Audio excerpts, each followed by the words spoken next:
Hola, buenos días, tardes, en el momento que estén viendo este video. Mi nombre es Martínez Muñoz Joás y me tocó el tema de transferencia de calor con cambio de fase. En este video abarcaré lo que vendrían siendo los temas 6.1, que son las definiciones, y el 6.2, que son la condensación pelicular sobre placas verticales.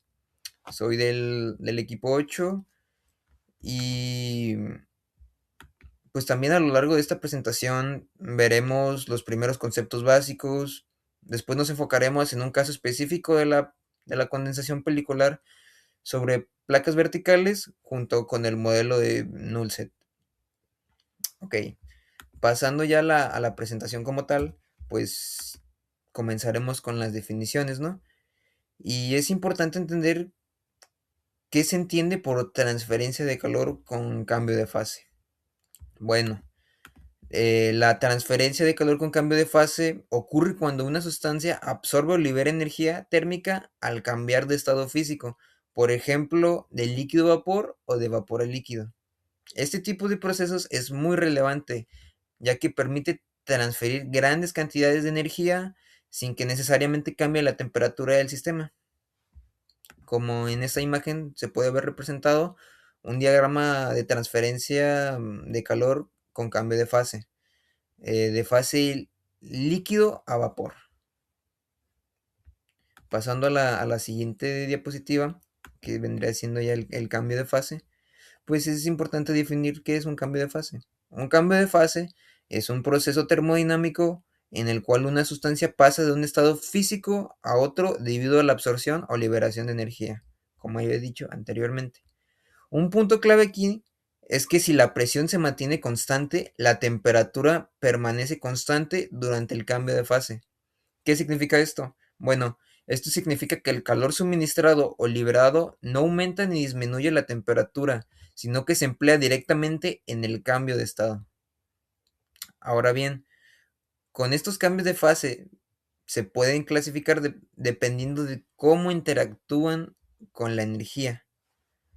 Y eso nos da pie a la siguiente diapositiva, la clasificación energética del cambio de fase. Ok, pues desde el punto de vista energético, los cambios de fase pueden ser endotérmicos o exotérmicos. Em, en los procesos endotérmicos, como la evaporización o la vaporización, el sistema absorbe calor. Y en los procesos exotérmicos, el sistema libera energía térmica al entorno. También hay que tener en cuenta que para que estos procesos ocurran es necesario entender una manera bien el concepto de saturación, pues para poder darnos una mejor idea de estos procesos endotérmicos y exotérmicos. Pasando a la siguiente diapositiva, vendría siendo saturación y equilibrio líquido-vapor. Una, una sustancia que se encuentra en un estado de saturación cuando el líquido y el vapor coexisten en equilibrio térmico, se podría definir como tal, pero cada presión existe una temperatura específica llamada temperatura de saturación, y en ese punto cualquier calor agregado provoca únicamente el cambio de fase. Este comportamiento se puede visualizar pues fácilmente con ayuda de este diagrama, donde se puede ver la curva de saturación que delimita las regiones líquidas, líquido y vapor.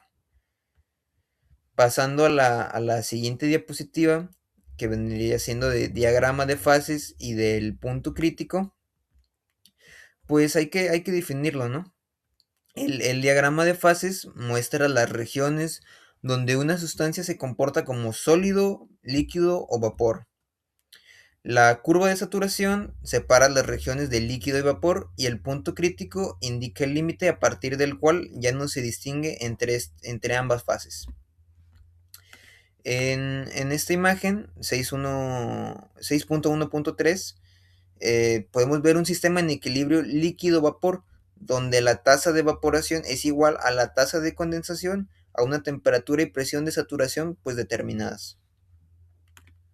Pasando a la siguiente diapositiva, tenemos lo que vendría siendo calor latente y entalpía en cambio de fase. El calor latente es la energía necesaria para que una sustancia cambie de fase sin modificar su temperatura.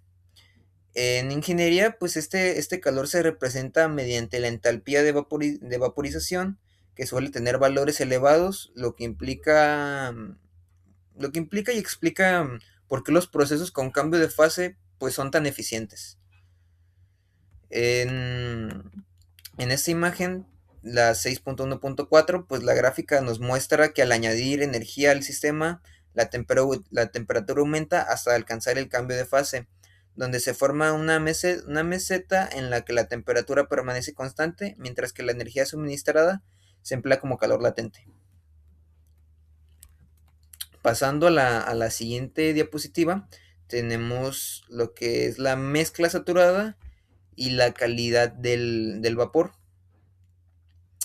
En la región de saturación puede existir una mezcla de líquido y de vapor.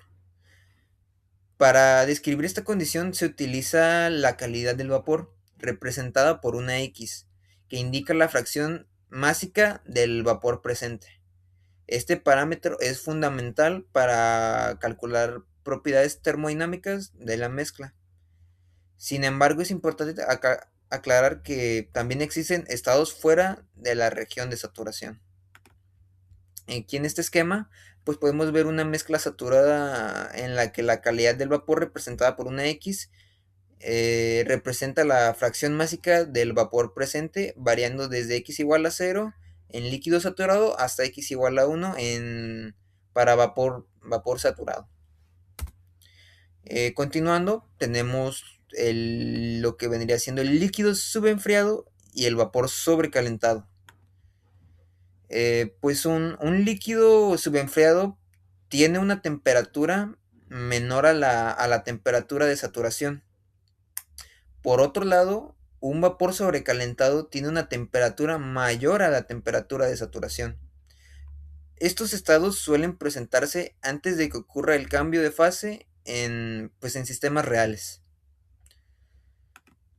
Aquí tenemos un diagrama de temperatura de estado que muestra la relación entre la temperatura del fluido y la temperatura de saturación, identificando los estados de líquido subenfriado y vapor sobrecalentado específicamente.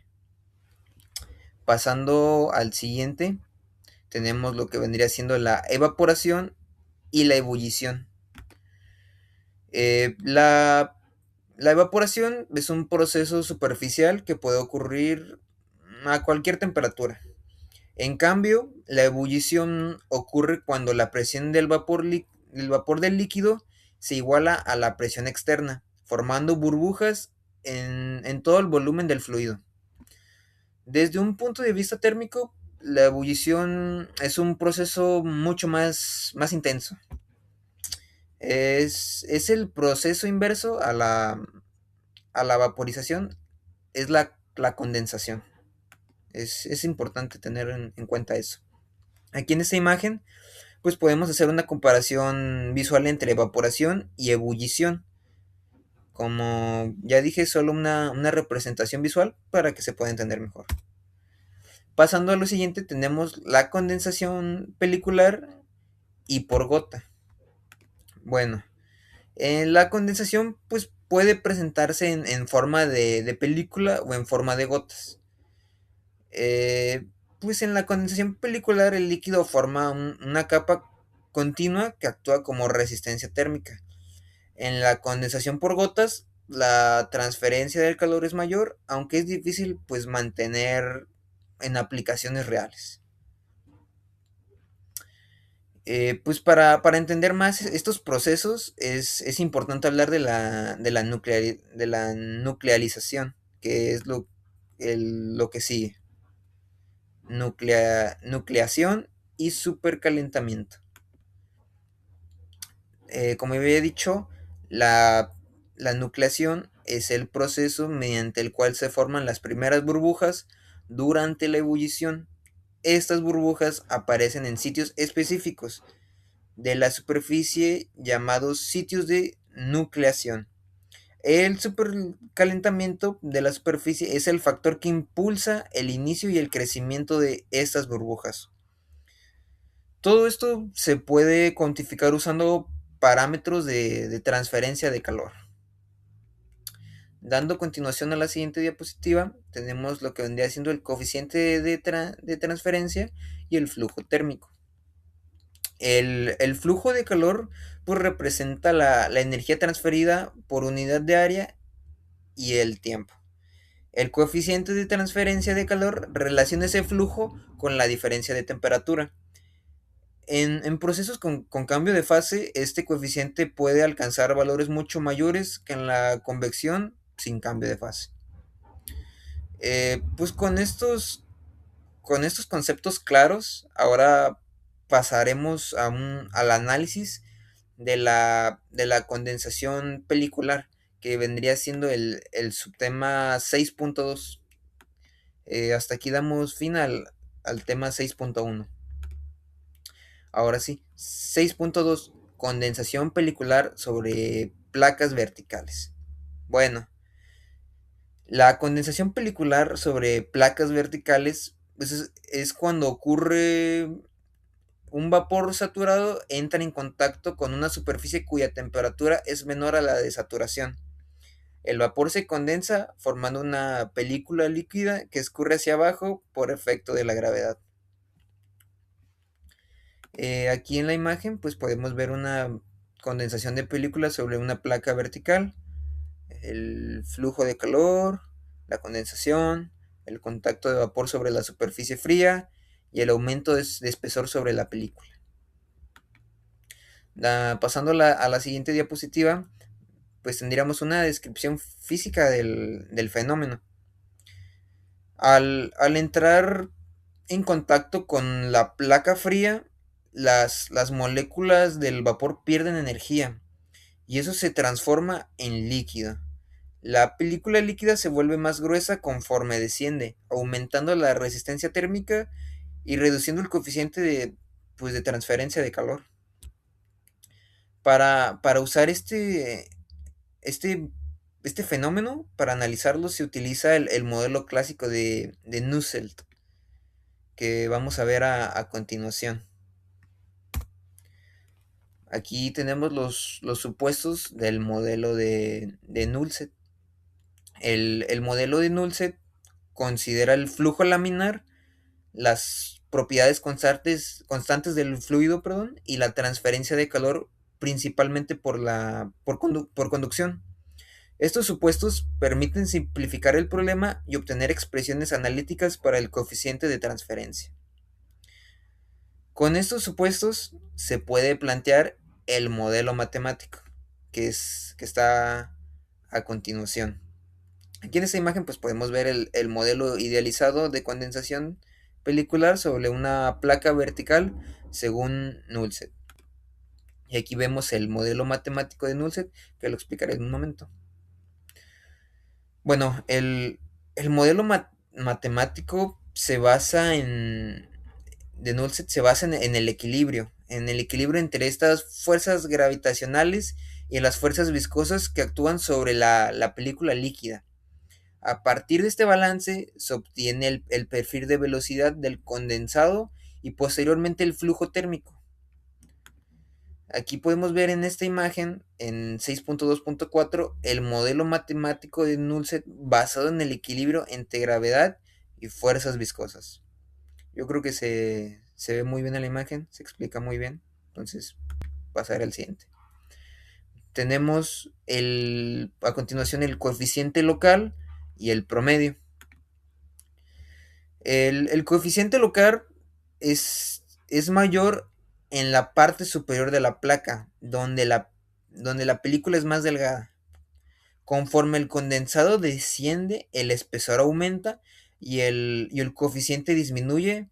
Para fines de diseño se utiliza un coeficiente promedio. Este comportamiento depende directamente pues de las propiedades del fluido como tal. Aquí en esta imagen podemos ver una disminución del coeficiente local de la transferencia de calor con la posición a lo largo de la placa. Pasando a la siguiente diapositiva, vendríamos a ver lo que es la influencia de estas propiedades termofísicas. Bueno, propiedades como la viscosidad, la densidad, la conductividad térmica y la entalpía de vaporización, pues influyen pues directamente en la condensación. Estas propiedades que ya mencioné determinan tanto el espesor de la película como la tasa de la transferencia de calor. Finalmente, pues todo este proceso se resume en un balance de energía. Aquí podemos ver a la ecuación de Nulset, pues destacando desglosada, viendo la densidad, la viscosidad, la conductividad, la diferencia, la entalpía. Está desglosada la ecuación aquí en la imagen. Dando avance y casi cierre a esta presentación, tendríamos lo que vendría siendo el balance de energía. Bueno, el balance de energía, pues es que durante la condensación el vapor libera calor latente al transformarse en líquido.